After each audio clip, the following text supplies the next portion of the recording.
go out into the backyard with her. And it was cold.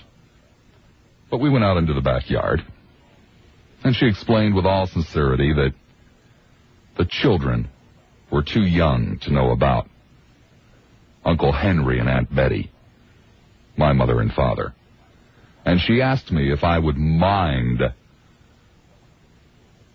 telling the children that my father was a cowboy, and he was away on a cattle drive, or fighting Indians, or whatever.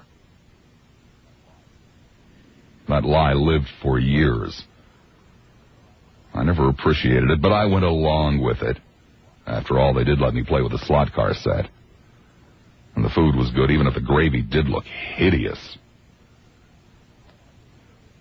Well, right after dinner, Uncle Joe and Aunt Marie would arrive. Now, Aunt Marie, Aunt Kate, and my mother were sisters. Uncle Joe and Uncle Franny were brothers. Aunt Kate and Uncle Franny had 5 kids. Uncle Joe and Aunt Marie had 4. So 6 more people would pile into this house. About the only saving grace is that after dinner, my grandfather, Grandpop Welsh, he would get up and leave and go to church to pass out more rosary beads and prayer books and posters. It made him happy. Nobody really minded. Well, Uncle Joe was a bricklayer, and Aunt Marie was Aunt Marie.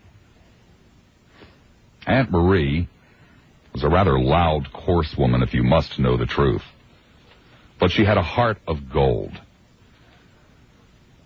Aunt Kate and Uncle Franny believed in quiet discipline. Aunt Marie did not.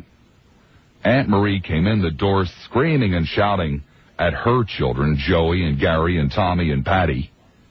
And that screaming and shouting continued the entire time she was there. Joey, put that down. Gary, go sit down. Patty, don't do that. Whatever it might have been. But Aunt Marie would give you the shirt off her back. She and Uncle Joey had nothing. They were really, genuinely, truly poor people. On top of that, Gary and Patty had severe medical problems. And Uncle Joe, being a bricklayer, didn't work very steady. He didn't have medical insurance, and they spent most of their money paying hospital and doctor bills. But still, they managed to somehow have a great Christmas every year. And they were still filled with a spirit, even if Aunt Marie was wearing the same dress that she wore last Christmas, and the one before that, and the one before that, and Uncle Joe was still wearing the same suit that he got married in. Their kids, Joey was the oldest. He was quiet and literally a beautiful boy. There's no other way to describe it.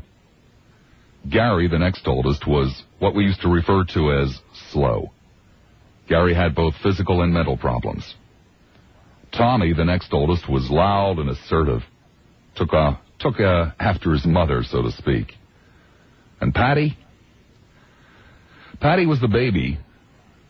And there was something wrong with her eyes. And it seems that every time the family got together, half of the family said, I think, Patty's got a astigmatism or cross-eyed or something, and the other half would say, nah, she'll grow out of it. And it was always that way. But that's okay, you expected it to be. That's the way it was supposed to be. Uncle Franny, Aunt Kate, Eileen, Michael, Richard, Jimmy, Rosemary, Grandpa Welsh, Uncle Joe, Aunt Marie, Joey, Gary, Tommy, and Patty. My mother and me, all crammed into this little house every single Christmas day. Somewhere around 1960, they came to an end, or at least they came to an end insofar as my participation was concerned. In 1960, I ran away from home for the first time. I foolishly chose the latter part of December to do so. I don't know why, but I did. Things weren't that bad. I just didn't want to be at home anymore. I wanted to go to New York City. And so I took my beloved, cherished coin collection that I had been putting together for a number of years, packed my things, and I went to New York City and sold my coin collection, which allowed me to stay at the YMCA on 34th Street for a week. Cost $21 a week. It was a very bare room, just a single bed, a small writing table, a chair, and a chest of drawers, and a bare light bulb hanging from the ceiling. The room overlooked the air shaft. It only took a day or two for the novelty of New York to wear off.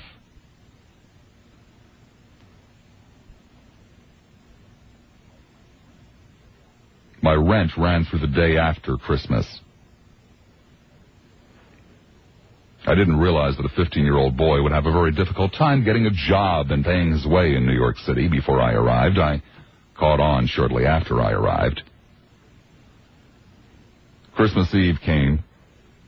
There was no potato salad. There was no ham. There were no presents. There wasn't anything. I'd gone out and walked around. Got tired, came back to my room at the Y and went upstairs and took a nap sometime in the early part of the afternoon. That was to be my first white Christmas. Didn't snow that often where I lived, and even though New York was only 90 miles away, didn't snow very often there either. I didn't bother listening to a radio, I didn't bother buying a newspaper, and I certainly didn't have a television set, and so I didn't understand. I didn't know when I laid down to take a nap that afternoon that there was snow expected. I woke up around 5:30, 6 o'clock, looked out my window into the air shaft, and of course I saw nothing. I was hungry.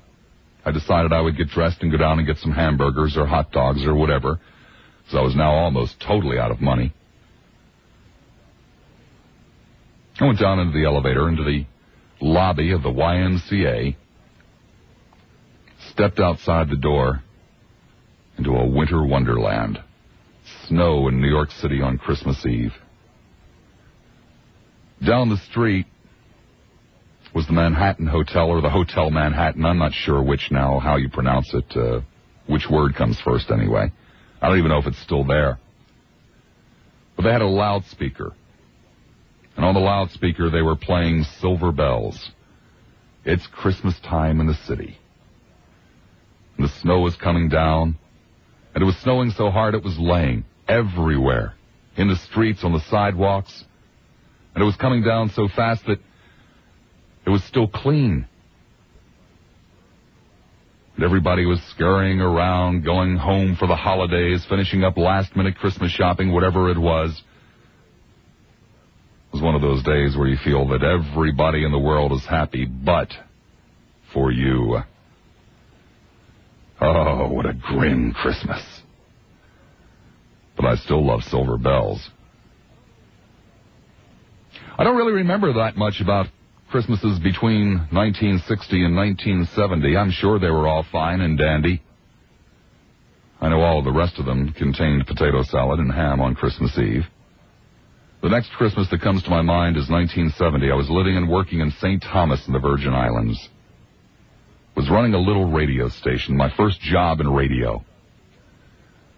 And since I was alone down there, I had no family, I didn't have a girlfriend at the time, I decided to be really decent and charitable and to give all of my employees the day off, and I would single-handedly run the radio station on Christmas Day. I mean, after all we were going to do was play Christmas music, and we were only scheduled to be on the air for 15 and a half hours. We weren't even a 24-hour-a-day radio station, and it just didn't seem like that much of a problem, and everybody was really happy who worked for me to have Christmas Day off. Well, I was sitting there playing Christmas carols, hour after hour after hour, hopelessly bored. I mean, how many times can you hear Silent Night? How many times can you hear Jingle Bells? We didn't have an extensive musical library. Well, one of the guys that worked for me came by that afternoon to the station, and he brought Christmas dinner and a quart of eggnog.